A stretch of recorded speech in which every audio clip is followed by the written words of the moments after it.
You know, it's quite shit, isn't it? You want to make progress, you want to become the greatest version of yourself, but you can't. You lack energy, you have no drive, you have no motivation to get anything done. It's difficult to get out of bed because you realize every day that you're not growing, that nothing is happening, that the needle isn't moving forward in any area of your life that you care about. That leads you to be in a deeper hole. So why even bother about anything, right? It's not worth it, you tell yourself. So you do decide to stay in bed, and at the end of the day you realize again, fuck! I had another opportunity today to improve myself, but I didn't. I just lied here, being miserable. You're sick and tired of it. You want to change, but you don't know how. But I know how you feel, bro.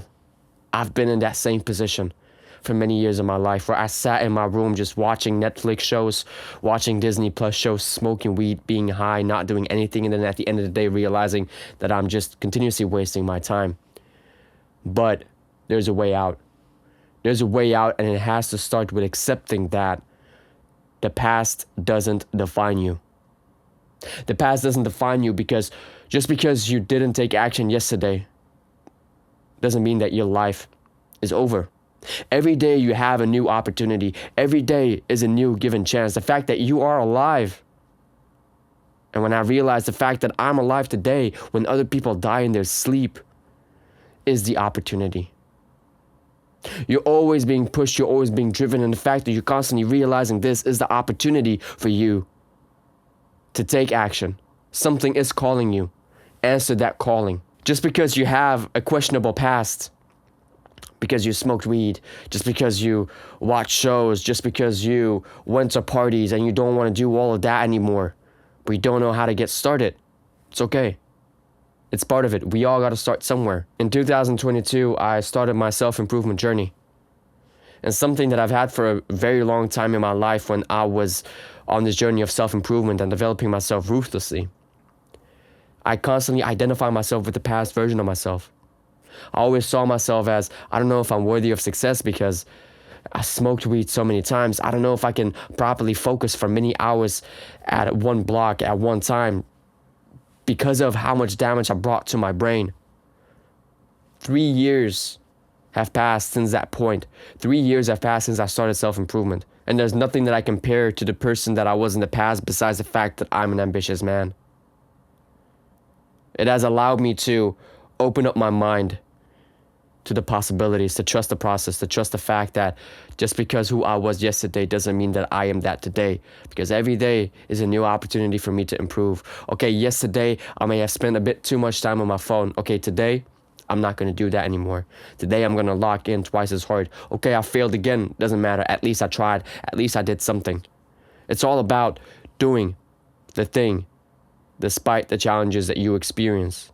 You will have thoughts. I do experience thoughts. I do experience negative emotions from time to time. You know, we're not perfect.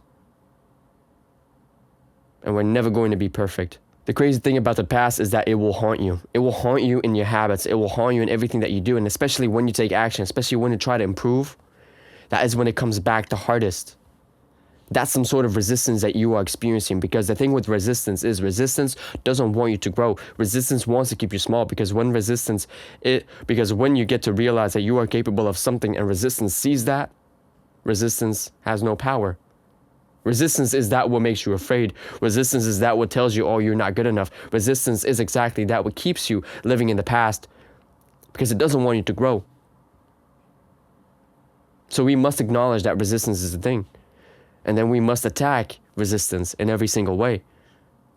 And the only way that we can do that is to act while we are afraid. It's to act while we are insecure. It's to act while we are filled with doubt. It's to act when we actually do think that we are the person that we were in the past, but still doing it, still trying, still going. Because confidence is built only by acting when you are insecure. The confidence won't come before. The confidence will only come when you actually take action and improve. When you don't feel like you can. You will have to do at least something 100 times before you can get like some sensation of, okay, I know how to do this. I know how I can actually manage myself in this situation. From 0 to 100 is going to be a battle. It's going to be a war. And you have to force yourself to prove to yourself that you can do it. Something that I'm not like a big fan of is that people tell you, you got to believe in yourself. You got to believe in yourself. Yes, you got to believe in yourself.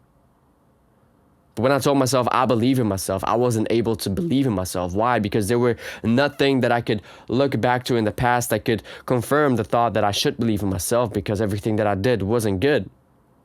Everything that I did contradicting everything that I wanted to achieve. So I had to act in the beginning as if I didn't believe in myself. And then results started to come in, and then I had some ground to stand on.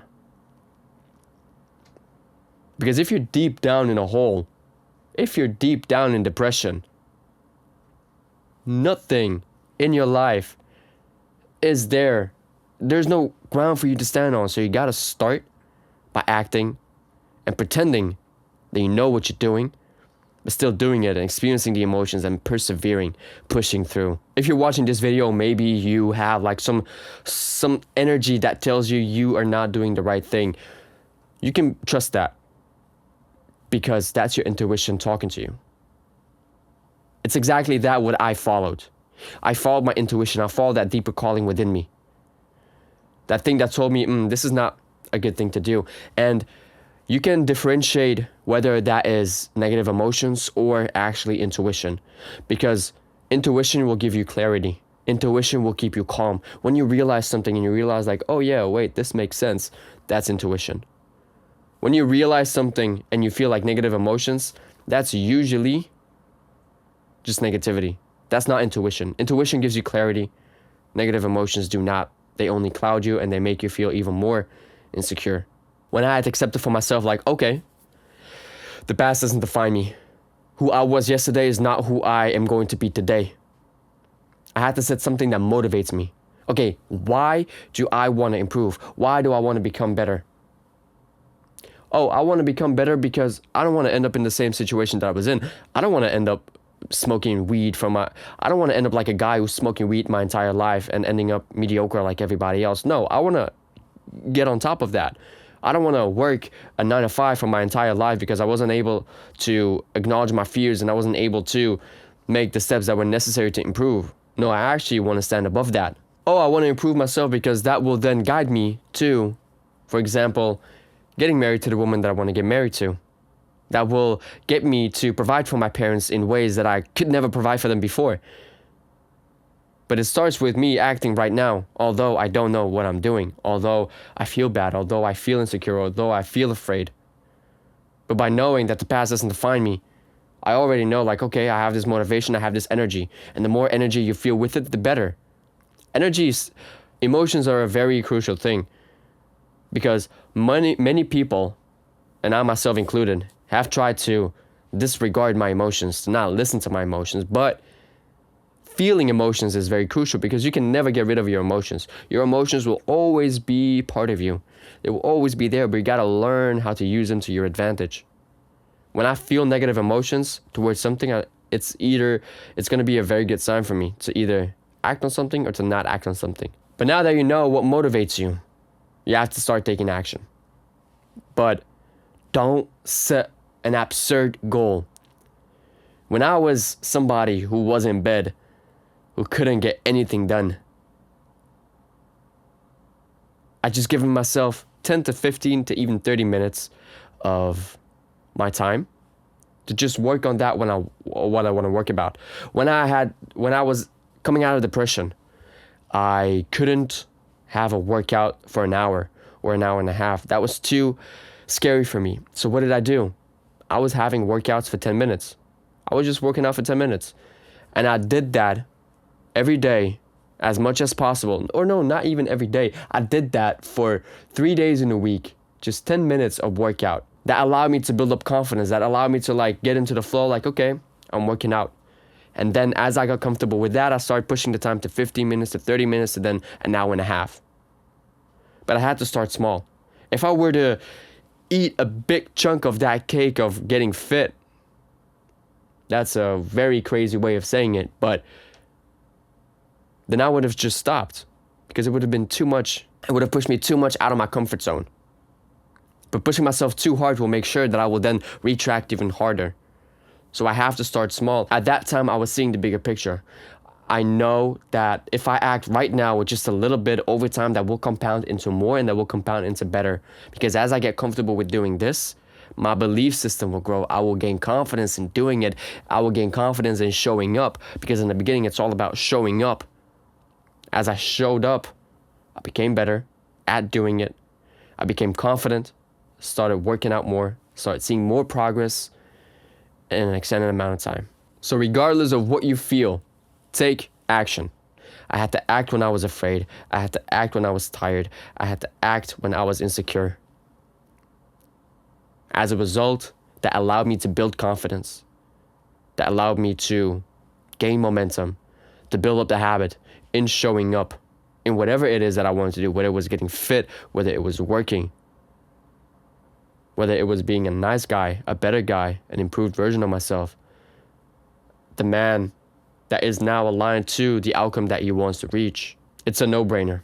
And the more I kept doing that, eventually, after 3 years, because for 3 years I was kind of stuck in a mindset of, oh, I could always go back to the person that I was before. And I still keep that thought open to not let my ego come in and to not let my ego swoop me under the rug and then lose all the momentum that I've been building. But I'm very confident that the skill set that I have right now in overcoming my emotions, in overcoming my desire for smoking weed, in overcoming my desire to masturbate, I've managed to overcome that in such a very good way. I'm confident that the chances are very small of it happening. But still, it can happen, and I just have to stay in check. So I hope this video has been of value for you. I want to wish you a very nice day. Oh, by the way, if you want to learn how to make better decisions by managing your emotions, click the first link in the description box or go down to the comment section and also leave a comment behind. Let me know what you thought of the video. Always remember that you are 100% responsible for the results in your life. Make the hard decision today, and I'll see you in the next one. All right? Bye-bye.